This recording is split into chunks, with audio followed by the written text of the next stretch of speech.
नमस्कार दोस्तों, NCERT audio books प्रस्तुत करते हैं कक्षा 7 की इतिहास की पाठ्य पुस्तक हमारे अतीत भाग 2। प्रस्तुत है इस पुस्तक का तीसरा अध्याय, दिल्ली के सुल्तान। हमने अध्याय 2 में देखा कि कावेरी डेल्टा जैसे क्षेत्र बड़े राज्यों के केंद्र बन गए थे। क्या आपने गौर किया कि अध्याय 2 में ऐसे किसी राज्य का जिक्र नहीं है जिसकी राजधानी दिल्ली रही हो? इसकी वजह यह है कि दिल्ली महत्वपूर्ण शहर 12वीं शताब्दी में ही बना। पहले पहल तोमर राजपूतों के काल में दिल्ली किस साम्राज्य की राजधानी बनी? 12वीं सदी के मध्य में तोमरों को अजमेर के चौहानों, जिन्हें चाहमान नाम से भी जाना जाता है, ने परास्त किया। तोमरों और चौहानों के राज्यकाल में ही दिल्ली वाणिज्य का एक महत्वपूर्ण केंद्र बन गया। इस शहर में बहुत सारे समृद्धिशाली जैन व्यापारी रहते थे जिन्होंने अनेक मंदिरों का निर्माण करवाया। यहाँ देहलीवाल कहे जाने वाले सिक्के भी ढाले जाते थे जो काफी प्रचलन में थे। 13वीं सदी के आरंभ में दिल्ली सल्तनत की स्थापना हुई और इसके साथ दिल्ली एक ऐसी राजधानी में बदल गई जिसका नियंत्रण इस उपमहाद्वीप के बहुत बड़े क्षेत्र पर फैला था। जिस इलाके को हम आज दिल्ली के नाम से जानते हैं, वहाँ इन सुल्तानों ने अनेक नगर बसाए। दिल्ली के सुल्तानों के बारे में जानकारी कैसे? हालांकि अभिलेख, सिक्कों और स्थापत्य के माध्यम से काफी सूचना मिलती है, मगर और भी महत्वपूर्ण वे इतिहास, तारीख, एकवचन, तवारीख, बहुवचन हैं जो सुल्तानों के शासनकाल में प्रशासन की भाषा फारसी में लिखे गए थे। तवारीख के लेखक सचिव, प्रशासक, कवि और दरबारियों जैसे सुशिक्षित व्यक्ति होते थे जो घटनाओं का वर्णन भी करते थे और शासकों को प्रशासन संबंधी सलाह भी देते थे। वे न्यायसंगत शासन के महत्व पर बल देते थे। ये कुछ और बातें ध्यान में रखें। पहला, तवारीख के लेखक नगरों में, विशेषकर दिल्ली में रहते थे, गांव में शायद ही कभी रहते हों। दूसरा, वे अक्सर अपने इतिहास सुल्तानों के लिए उनसे ढेर सारे इनाम इकराम पाने की आशा में लिखा करते थे। तीसरा, ये लेखक अक्सर शासकों को जन्मसिद्ध अधिकार और लिंग भेद पर आधारित आदर्श समाज व्यवस्था बनाए रखने की सलाह देते थे।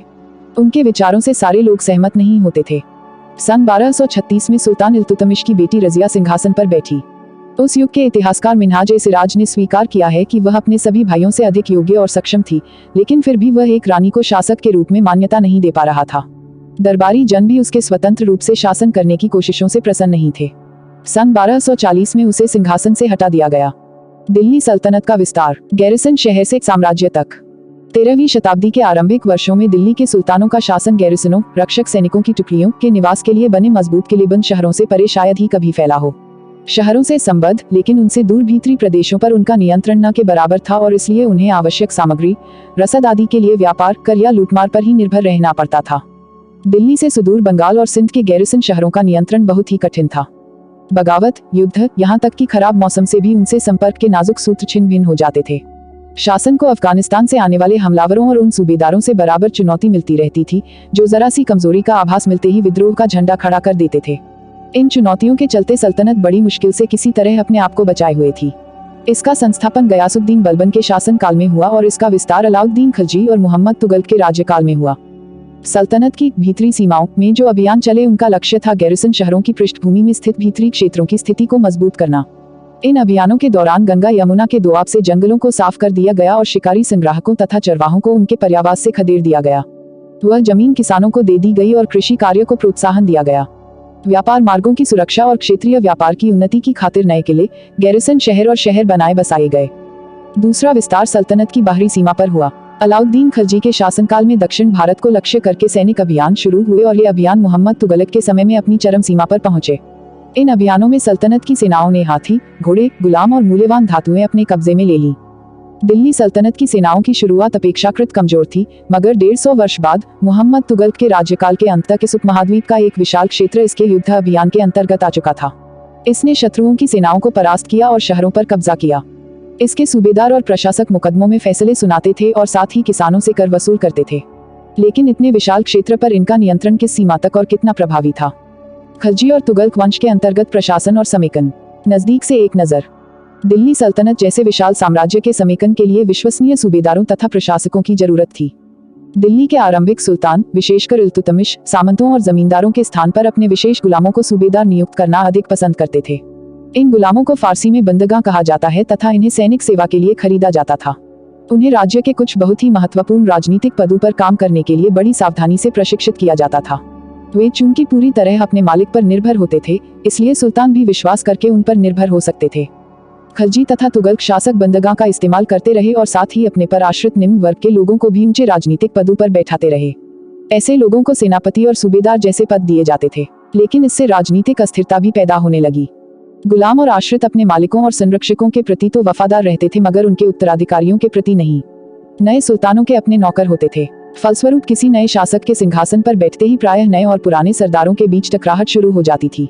सुल्तानों द्वारा निचले तबके के लोगों को संरक्षण दिए जाने के कारण उच्च वर्ग के कई लोगों को गहरा धक्का भी लगता था और फारसी तवारीख के लेखकों ने निचले खानदान के लोगों को ऊंचे पदों पर बैठाने के लिए दिल्ली के सुल्तानों की आलोचना भी की है। पहले वाले सुल्तानों की ही तरह खलजी और तुगलक शासकों ने भी सेनानायकों को भिन्न भिन्न आकार के इलाकों के सूबेदार के रूप में नियुक्त किया। ये इलाके इक्ता कहलाते थे और इन्हें संभालने वाले अधिकारी इक्तार या मुक्ति कहे जाते थे। मुक्ति का फर्ज था सैनिक अभियानों का नेतृत्व करना और अपने इक्तों में कानून और व्यवस्था बनाए रखना।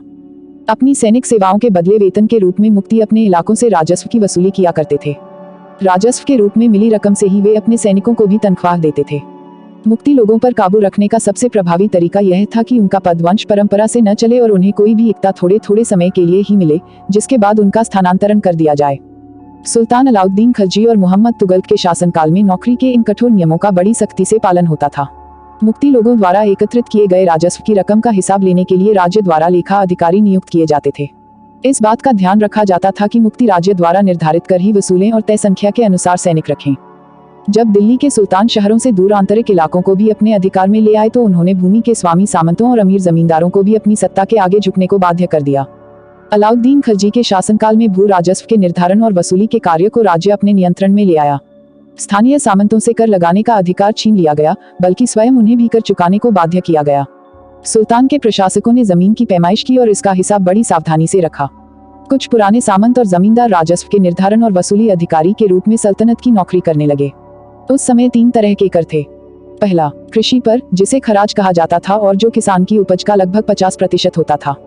दूसरा, मवेशियों पर, तथा तीसरा, घरों पर। यह याद रखना जरूरी है कि इस उपमहाद्वीप का काफी बड़ा हिस्सा दिल्ली के सुल्तानों के अधिकार से बाहर ही था। दिल्ली से बंगाल जैसे सुदूर प्रांतों का नियंत्रण कठिन था और दक्षिण भारत की विजय के तुरंत बाद ही वह पूरा क्षेत्र फिर से स्वतंत्र हो गया था। यहाँ तक कि गंगा के मैदानी इलाके में भी घने जंगलों वाले ऐसे क्षेत्र थे जिनमें बैठने में सुल्तान की सेनाएं अक्षम थी।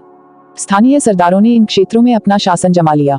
अलाउद्दीन खलजी और मोहम्मद तुगलक इन इलाकों पर जोर जबरदस्ती अपना अधिकार जमा तो लेते थे, पर वह अधिकार कुछ ही समय तक रह पाता था। चंगेज खान के नेतृत्व में मंगोलों ने 1219 में उत्तर पूर्वी ईरान में ट्रांसोक्सियाना आधुनिक उज्बेकिस्तान पर हमला किया और इसके शीघ्र बाद ही दिल्ली सल्तनत को उनका धावा झेलना पड़ा। अलाउद्दीन खलजी और मोहम्मद तुगलक के शासनकालों के आरंभ में दिल्ली पर मंगोलों के धावे बढ़ गए। इससे मजबूर होकर दोनों ही सुल्तानों को एक विशाल स्थानीय सेना खड़ी करनी पड़ी। इतनी विशाल सेना को संभालना प्रशासन के लिए भारी चुनौती थी। आइए देखें कि दोनों सुल्तानों ने इस चुनौती का सामना कैसे किया। अलाउद्दीन खलजी द्वारा उठाए गए कदम।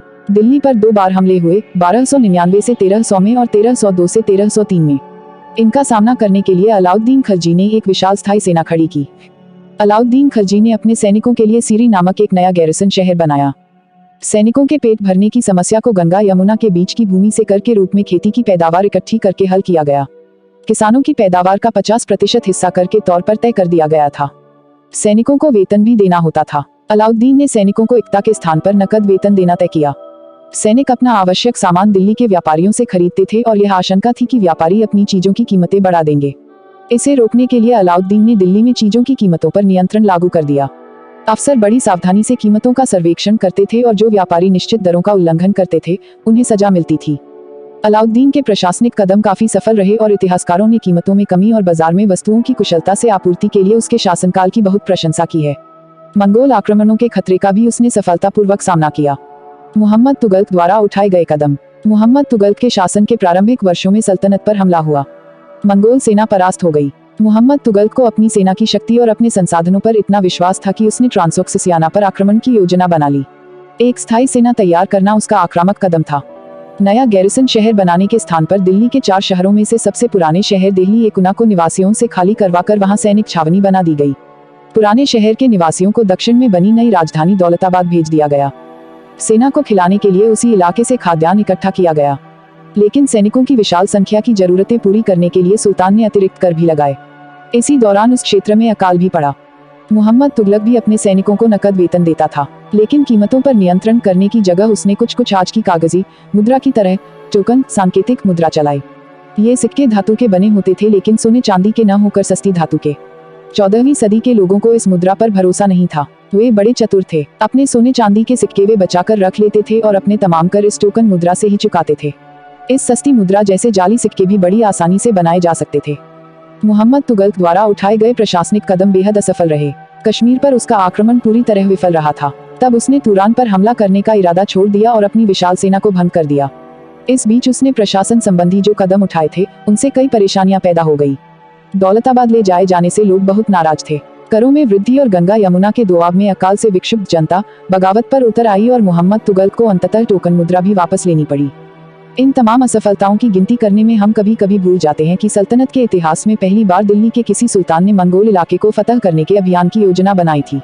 जहां अलाउद्दीन खिलजी का बल प्रतिरक्षा पर था, वहां मोहम्मद तुगलक के द्वारा उठाए गए कदम मंगोलों के विरुद्ध सैनिक आक्रमण की योजना का हिस्सा थे। 15वीं तथा 16वीं शताब्दी में सल्तनत तुगलक वंश के बाद 1526 तक दिल्ली तथा आगरा पर सैयद तथा लोदी वंशों का राज्य रहा।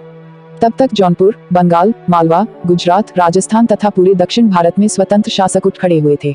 उनकी राजधानियां समृद्ध थीं और राज्य फल फूल रहे थे। इसी काल में अफगान तथा राजपूतों जैसे नए शासक समूह भी उभरे। इस काल में स्थापित राज्यों में से कुछ छोटे तो थे पर शक्तिशाली थे और उनका शासन बहुत ही कुशल तथा सुव्यवस्थित तरीके से चल रहा था। शेरशाह सूर 1540 से 1545 ने बिहार में अपने चाचा के एक छोटे से इलाके के प्रबंधक के रूप में काम शुरू किया था और आगे चलकर उसने इतनी उन्नति की कि मुगल सम्राट हुमायूं 1530 से 1540 तथा 1555 से 1556 तक को चुनौती दी और परास्त किया। शेरशाह ने दिल्ली पर अधिकार करके स्वयं अपना राजवंश स्थापित किया। सूर वंश ने केवल 15 वर्ष 1540 से 1555 शासन किया, लेकिन इसके प्रशासन ने अलाउद्दीन खिलजी वाले कई तरीकों को अपनाकर उन्हें और भी चुस्त बना दिया। महान सम्राट अकबर 1556 से 1605 ने जब मुगल साम्राज्य को समेकित किया तो उसने अपने प्रतिमान के रूप में शेरशाह की प्रशासन व्यवस्था को ही अपनाया था। हमारी पाठ्य पुस्तक का तीसरा अध्याय यहाँ समाप्त होता है। आपसे अनुरोध है कि इस ऑडियो बुक को ज्यादा से ज्यादा शेयर करें। इस ऑडियो बुक से संबंधित यदि कोई शिकायत या सुझाव हो तो आप हमें कमेंट बॉक्स में जरूर लिखें। आपकी प्रतिक्रिया हमारे लिए अति महत्वपूर्ण है ताकि हम आपके लिए इस ऑडियो बुक को और भी बेहतर बना सकें। अब हम आपसे मिलेंगे इसी पाठ्य पुस्तक के अगले अध्याय में। तब तक के लिए खुश रहिए, मस्त रहिए और खूब मन लगाकर पढ़ाई कीजिए। जय हिंद, जय भारत।